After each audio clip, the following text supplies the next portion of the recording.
अगर कोई जगह है जहां हम सब जाना चाहते हैं वो है स्वर्ग। वो जगह जहां पर मौत नहीं है वरन बस शांति है और सदा का आनंद है और जहां हम परमेश्वर के साथ रहेंगे। लेकिन पवित्र बाइबल में स्वर्ग के बारे में बहुत सी ऐसी बातें हैं जो ज्यादातर लोग नहीं जानते हैं। जैसे कि स्वर्ग कैसा है, स्वर्ग कहां पर है और जब हम वहां पर पहुंचेंगे तो हम क्या करेंगे। इन सारे सवालों के जवाब और भी बहुत सी बातें हम इस वीडियो में सीखने वाले हैं और ये वीडियो आपको चौंका देगी। तो बने रहिए हमारे साथ स्वर्ग के बारे में 4 तथ्यों को जानने के लिए जिन्हें बहुत से लोग नहीं जानते हैं।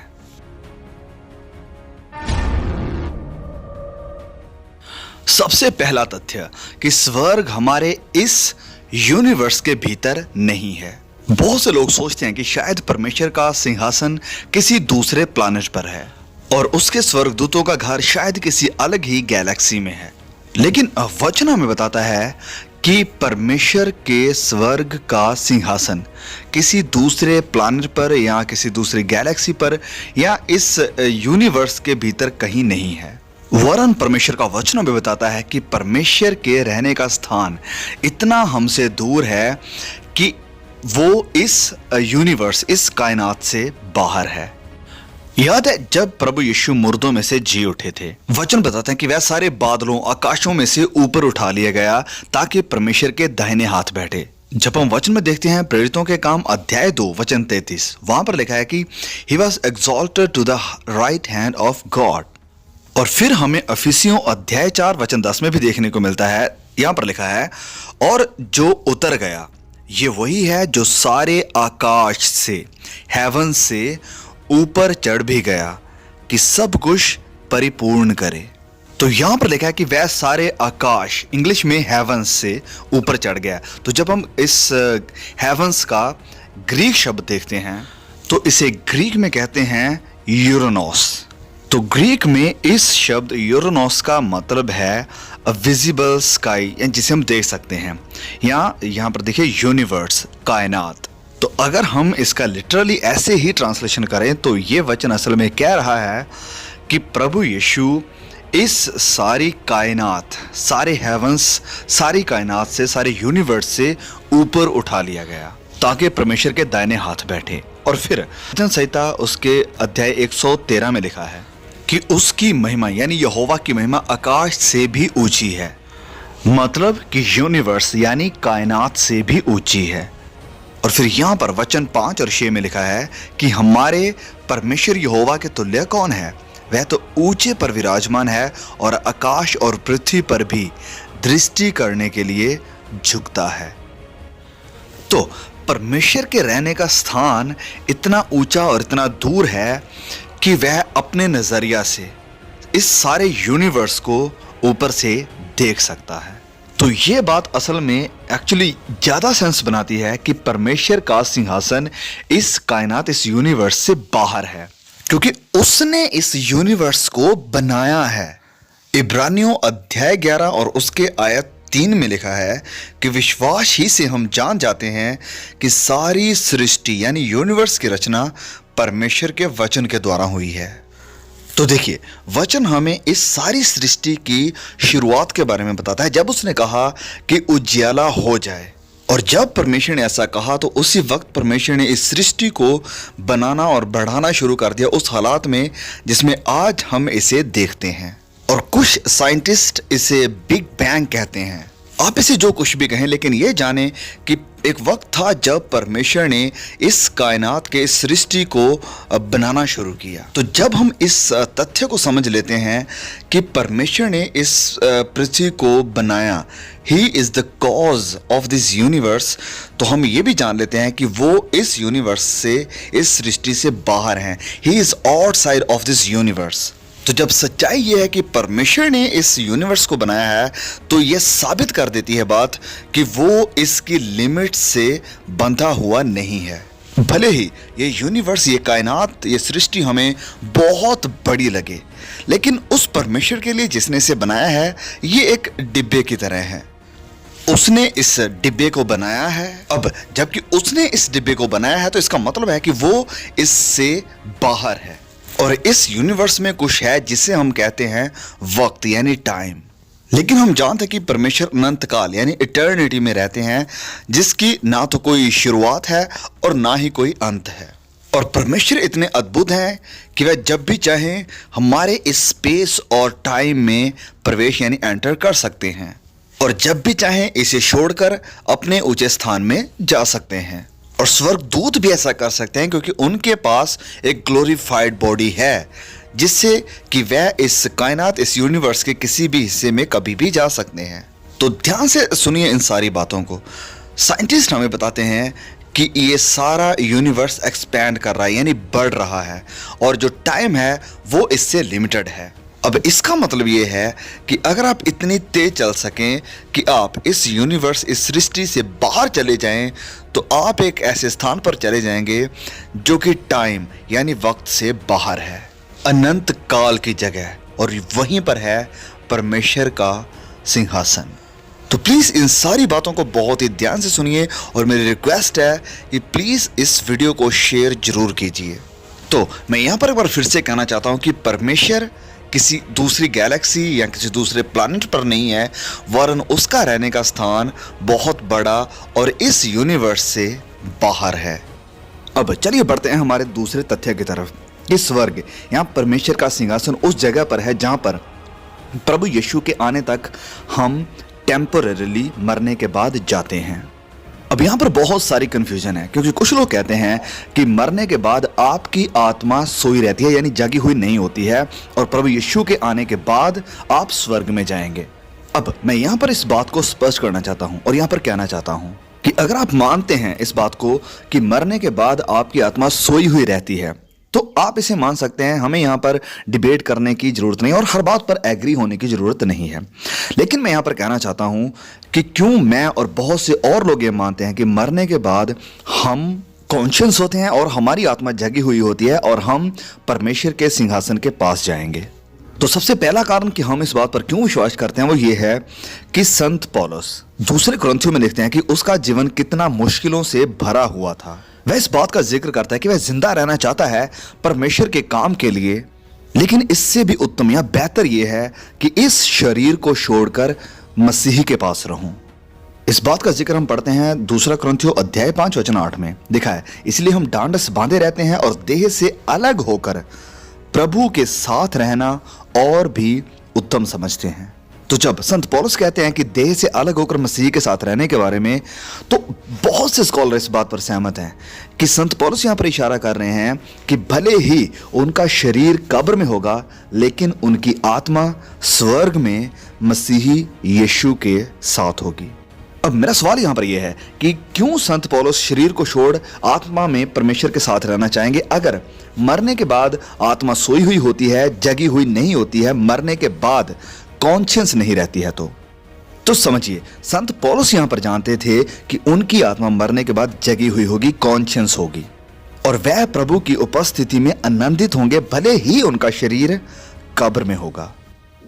तो दूसरा कारण इस बात पर विश्वास करने का कि मरने के बाद आपकी आत्मा जगी हुई होगी, कॉन्शियस होगी, वो हमें देखने को मिलता है प्रकाशित वाक्य की किताब में। प्रकाशित वाक्य में एक पैसेज है जो जिक्र करता है मसीह के सुसमाचार के लिए मरे हुए, कुर्बान हुए लोगों का, और ये आत्माएं स्वर्ग में हैं और यीशु से बातें कर रही है, चिल्लाते हुए कह रही हैं कि वह पृथ्वी पर जाए और उनकी मौत का बदला ले। तो प्रकाशित वाक्य अध्याय 6 आयत 9 में यहां पर लिखा है, तो मैंने वेदी के नीचे उनके प्राणों को देखा जो परमेश्वर के वचन के कारण और उसकी गवाही के कारण जो उन्होंने दी थी वध किए गए थे, और उन्होंने बड़े शब्द से पुकार कर कहा, हे स्वामी, हे पवित्र और सत्य, तू कब तक न्याय ना करेगा और पृथ्वी के रहने वालों से हमारे लहू का पलटा कब तक ना लेगा? और उनमें से हर एक को श्वेत वस्त्र दिया गया और उनसे कहा गया कि थोड़ी देर तक और विश्राम करो, जब तक कि तुम्हारे संगी दास और भाई जो तुम्हारी नई वध होने वाले हैं उनकी भी गिनती पूरी ना हो ले। तो इन वचनों से ये बात स्पष्ट हो जाती है कि मरने के बाद आप कॉन्शियस रहेंगे, आप जगे हुए रहेंगे, और पृथ्वी पर आपकी जो लाइफ रही है उसे आप याद रखेंगे, क्योंकि इन आत्माओं को याद था, पता था कि वह सुसमाचार की गवाही के कारण मारे गए हैं, वध किए गए हैं, और वह चाहते थे और पुकारते थे कि परमेश्वर जल्दी ही उनके लहू का पलटा ले, बदला ले। तो स्वर्ग में वह कॉन्शियस थे और बाइबल में ऐसे बहुत से पैसेजेस हैं जो इस बात को साबित करते हैं और ये दावा करते हैं कि मरने के बाद आप रुक नहीं जाते हैं, आप सीज नहीं हो जाते हैं, आप सो नहीं जाते हैं, वरन आप जगे हुए रहते हैं, क्योंकि आप एक आत्मिक प्राणी हैं, एक स्पिरिचुअल बीइंग हैं और मरने के बाद आपका शरीर तो मर जाता है लेकिन आत्मा जिंदा रहती है। उदाहरण के लिए वचनों में बताता है कि जब प्रभु यीशु इस पृथ्वी पर वापस लौटेंगे दूसरी बार, तो हर आंख उसे देखेगी और वह लोग भी जिन्होंने उसे बेधा था, उसे मारा था। अब हम ये जानते हैं कि वह लोग जिन्होंने यीशु को बेधा था, उसे क्रूस पर चढ़ाया था, वह आज से तकरीबन 2000 साल पहले मर चुके हैं। तो वह लोग उसे आते हुए कैसे देख सकते हैं अगर उनकी आत्मा कॉन्शियस या जगी हुई नहीं होती है? तो तो अगर प्रभु यीशु अभी वापस लौट आते हैं तो वचन कहता है कि वह लोग उसे देखेंगे जिन्होंने उसे बेधा था। तो वह लोग उसे कैसे देख सकते हैं? तो इसका सिंपल आंसर जवाब यह है कि उनकी आत्मा जिंदा है, उनकी स्पिरिट कॉन्शियस है, अभी भी इसी वक्त भी वह जिंदा हैं और अनफॉर्चुनेटली उनकी आत्माएं हेडीज, जिसे हमारे ट्रांसलेशंस में नरक कहा गया है या हेल कहा गया है, वहां पर है। और इसके बारे में हम अलग से वीडियो बनाएंगे कि हेडीज का, हेल का यानी टार्टर्स का, सब का मतलब क्या है। तो उसके लिए इंतज़ार कीजिए और प्रेयर कीजिए। अब यहाँ पर अगर पवित्र बाइबल स्पष्ट तौर पर हमें यह दिखाती है कि मरने के बाद हमारी आत्मा जगी हुई कॉन्शियस रहेगी, तो फिर क्यों संत पौलुस ने कहा कि पुनरुत्थान तक मसीह में जो मरे हैं वह सोए हुए रहेंगे? उसके कहने का मतलब क्या था यहाँ पर? तो ज़्यादातर विद्वान और थियोलॉजियन इस बात को ऐसे इंटरप्रेट नहीं करते हैं कि मरने के बाद आपकी आत्मा सोई हुई रहेगी या जगी हुई कॉन्शियस नहीं रहेगी। ज़्यादातर बिब्लिकल स्कॉलर इस बात पर सहमत है कि पौलुस के कहने के पर मतलब था कि मौत एक विश्वासी के लिए नींद की तरह है और इवेंचुअली आखिर में हमारे शरीर जग उठेंगे। देखिए, अगर आप यीशु पर विश्वास करते हैं तो आपका शरीर कभी नहीं मरेगा, कभी रुकेगा नहीं, खत्म नहीं होगा। आपकी आत्मा स्वर्ग में मसीह के साथ होगी, जहां परमेश्वर का सिंहासन है, जहां प्रभु यीशु है। लेकिन जब प्रभु यीशु वापस आएंगे इस पृथ्वी पर, तो वह आपके शरीर को रेजरेक्ट करेंगे और इसे एक आत्मिक, एक इमॉर्टल शरीर बना देंगे जैसे उनका है। और आपकी आत्मा आपके शरीर के साथ मिलेगी और आप एक ग्लोरियस बॉडी, एक महिमामय शरीर बन जाएंगे जैसे प्रभु यीशु का है। और इसी कारण यहां पर फिलिपियन अध्याय 3 वचन 21 में लिखा है कि वह हमारी दीनहीन देह का रूप बदलकर अपनी महिमा की देह के अनुकूल बना देगा। आपका शरीर यीशु के दूसरे आगमन में जग जाएगा। और इसी कारण मसीही के विश्वासियों के लिए मौत को एक नींद की तरह कहा गया है। अब तथ्य नंबर 3 कि जब प्रभु यीशु इस पृथ्वी पर वापस आते हैं तो वह इस पृथ्वी के ऊपर अपने राज्य को स्थापित करेंगे और आप भी उसके साथ राज्य करेंगे 1000 साल के लिए। कुछ लोग ये विश्वास करते हैं कि जब प्रभु यीशु वापस आएंगे इस पृथ्वी पर दोबारा, तो वह अपने विश्वासियों को रेजरेक्ट करेंगे, उन्हें उठाएंगे और वापस स्वर्ग में लेकर जाएंगे। लेकिन नहीं, बाइबल ऐसा नहीं कहती है। बाइबल ऐसा जरूर कहती है कि वह अपने लोगों को उठाएगा, रेजरेक्ट करेगा ताकि वह उनके साथ हवा में मिले। लेकिन फिर यह वचन ऐसा भी कहता है कि हम फिर वापस उसके साथ इस पृथ्वी के ऊपर आएंगे और इस पृथ्वी के ऊपर 1000 साल के लिए राज्य करेंगे। जैसे लिखा है यहाँ पर पहला थिस्सलुनीकियों अध्याय 4 वचन 16 और 17 में कि प्रभु आप ही स्वर्ग से उतरेगा, उस समय ललकार और प्रधान दूत का शब्द सुनाई देगा और परमेश्वर की तुरी फूकी जाएगी और जो मसीह में मरे हैं वह पहले जी उठेंगे। तब हम जो जीवित और बचे रहेंगे उनके साथ बादलों पर उठा लिए जाएंगे कि हवा में प्रभु से मिले और इस रीति से हम सदा प्रभु के साथ रहेंगे। तो जब मसीह यीशु इस पृथ्वी पर वापस आते हैं तो वह उन सब विश्वासियों को जो मसीह में मरे हैं अपने साथ लेकर आएंगे और उनकी आत्माओं को उनकी रेजरेक्टेड बॉडी के साथ यूनाइट करेंगे, मिलाएंगे। और हम जो जीवित रहेंगे और मसीह को देखेंगे, हम भी एक नई रेजरेक्टेड महिमामय शरीर को हासिल करेंगे।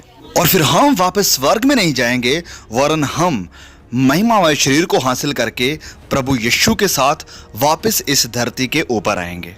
तो जैसे कि आप शायद समझ गए होंगे कि जब प्रभु यीशु वापस आते हैं तो हाँ, हम उसके साथ हवा में बादलों पर उठा लिए जाएंगे और फिर वह कहीं जाएंगे नहीं, वरन वह इस पृथ्वी पर लौटेंगे और पलटा लेंगे और शैतान को लॉक अवे करेंगे और जैसे कि मैसियानिक प्रोफेसी मसीह के बारे में भविष्यवाणी में बताया गया है, वह 1000 वर्ष के लिए राज्य करेंगे। जकरयाह अध्याय 14 वचन 5 और 7 में यहां पर लिखा है कि तब मेरा परमेश्वर यहोवा आएगा और सब पवित्र लोग उसके साथ होंगे। सब, तो देखिए सब पवित्र लोग, क्योंकि आप उस वक्त रेजरेक्ट हो चुके होंगे जब वह आएंगे और हम उसके साथ आएंगे। उस समय कुछ उजियाला ना रहेगा, क्योंकि ज्योतिगण सिमट जाएंगे। ना तो दिन होगा और ना रात होगी, परंतु सांझ के समय उजियाला होगा। तब यहोवा सारी पृथ्वी पर राजा होगा और उस समय एक ही यहोवा और उसका नाम भी एक ही माना जाएगा, and his name the only name.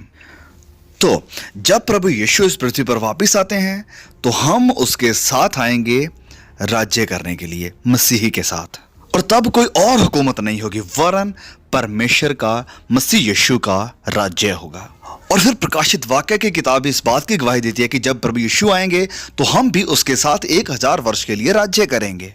प्रकाशित वाक्य 20 लिखा है, धन्य और पवित्र वह है जो इस पहले पुनरुत्थान का भागी है, ऐसों पर दूसरी मृत्यु का कुछ भी अधिकार नहीं, पर वह परमेश्वर और मसीह के याजक होंगे और उसके साथ 1000 वर्ष तक राज्य करेंगे। अब ध्यान दीजिए कि यह वचन कह रहा है कि जो पहले पुनरुत्थान के भागी होंगे वह मसीह के साथ 1000 वर्ष के लिए राज्य करेंगे। अब ये जो पहले पुनरुत्थान के भागी होते हैं, ये लोग कौन हैं? कौन हैं ये लोग? तो ये मैं और आप हैं। जबकि पहले पुनरुत्थान में सब विश्वासी जो जिंदा रहेंगे उन्हें उठा लिया जाएगा नए रेजरेक्टेड शरीर में जब मसीह यीशु वापस आते हैं। अब प्रकाशित वाक्य की किताब हमें यह भी बताती है कि मसीह यीशु के इस 1000 वर्ष में हम उसके साथ सारी जातियों के ऊपर हुकूमत करेंगे। अब चलिए बढ़ते हैं तथ्य नंबर 4 पर कि एक नई धरती के ऊपर हम अनंत काल का यानी सदा का जीवन बिताएंगे। अब स्वर्ग के बारे में जो लोगों का एक आम विचार है वो ये है कि हम परमेश्वर के साथ सदा का जीवन गुजारेंगे वहां पर जहां पर अभी परमेश्वर का सिंहासन है। लेकिन नहीं, वचनों में बताता है कि जब प्रभु यीशु इस पृथ्वी पर वापस आएंगे 1000 वर्ष तक राज्य करने के लिए, तब यानी फिर ये पृथ्वी नष्ट कर दी जाएगी और परमेश्वर एक नए आकाश, नई पृथ्वी, एक नए यूनिवर्स को बनाएंगे और वह वो जगह होगी जहां पर हम परमेश्वर के साथ सदा के लिए रहेंगे, एक नई धरती के ऊपर। प्रकाशित वाक्य अध्याय 20 वचन 7। और जब 1000 वर्ष पूरे हो चुके होंगे तो शैतान कैद से छोड़ दिया जाएगा और वह भरमाने के लिए बाहर निकलेगा। वचन 9। और आग स्वर्ग से उतरकर उन्हें भस्म करेगी और शैतान को जो कि भरमाने वाला है उसे आग और गंधक की झील में फेंक दिया जाएगा। फिर मैंने एक बड़ा और श्वेत सिंहासन और उसको जो उस पर बैठा हुआ था देखा, जिसके सामने से पृथ्वी और आकाश भाग गए और उनके लिए जगह ना मिली। तो जैसे कि आप देख सकते हैं कि ये सब यहाँ पर एक्सप्लेन कर रहा है कि मसीह यीशु के 1000 वर्ष पूरे होने के बाद शैतान आग की झील में फेंक दिया जाएगा और ये पृथ्वी पूरी तरह बर्बाद या नाश कर दी जाएगी, खत्म कर दी जाएगी। फिर आगे लिखा है प्रकाशित वाक्य अध्याय 21 वचन 1 से लेकर 2 तक में कि फिर मैंने नए आकाश और नई धरती को देखा, क्योंकि पहला आकाश और पहली पृथ्वी जाती रही थी और समुद्र भी ना रहा। फिर मैंने पवित्र नगर नए यरूशलेम को स्वर्ग पर से परमेश्वर के पास से उतरते देखा और वह उस दुल्हन के समान थी जो अपने पति के लिए श्रृंगार किए हुए हो। फिर मैंने सिंहासन में से किसी को ऊंचे शब्द से यह कहते हुए सुना कि देख, परमेश्वर का डेरा मनुष्यों के बीच में है। तो देखिए, इस नई सृष्टि में पृथ्वी परमेश्वर के रहने के स्थान से अलग नहीं होगी। इस नई पृथ्वी में परमेश्वर का सिंहासन इस पृथ्वी के ऊपर होगा हमेशा के लिए, अनंत काल के लिए, और नए यरूशलेम की महिमा इसके ऊपर होगी और ये वो जगह होगी जहां पर हम सदा का जीवन गुजारेंगे। देखिए, किसी नई स्पेस पे नहीं, किसी नए प्लैनेट पर नहीं, वरन इस नई रिफाइंड नई की हुई धरती के ऊपर, एक नए यूनिवर्स के ऊपर, जो कि वो रचना होगी जिसे परमेश्वर ने शुरुआत से ही चाहा था। एक परफेक्टेड धरती, परफेक्टेड लोगों के साथ जो चुनते हैं एक परफेक्टेड परमेश्वर को उसकी उपस्थिति में। अब सवाल आपके लिए कि क्या आप तैयार हैं परमेश्वर के साथ राज्य करने के लिए और उसकी उपस्थिति में सदा का जीवन गुजारने के लिए? अगर आपके मन में कोई शक है या कोई डाउट है तो आप हमें नीचे कमेंट कर सकते हैं, इंस्टाग्राम या फेसबुक के ऊपर मैसेज कर सकते हैं। तो प्लीज़ हमारी मदद कीजिए कि इस मैसेज को और भी बहुत से लोगों तक पहुंचाया जाए। आपका एक शेयर बहुत से लोगों की ज़िंदगी को बदल सकता है। तो परमेश्वर इस वीडियो के दौरान आपको बहुत बड़ी आशीष दे। फिर मिलेंगे बहुत जल्द एक और ऐसे ही नए वीडियो के साथ। सभी को प्रभु यीशु के नाम में जय मसीह की। अगर आपने चैनल को अभी तक सब्सक्राइब नहीं किया तो प्लीज़ अभी सब्सक्राइब कीजिए और साथ में बेल आइकॉन को दबाना मत भूलना, क्योंकि इससे हर नए वीडियो का नोटिफिकेशन आप तक पहुंच सकेगा। सभी को जय मसीह की।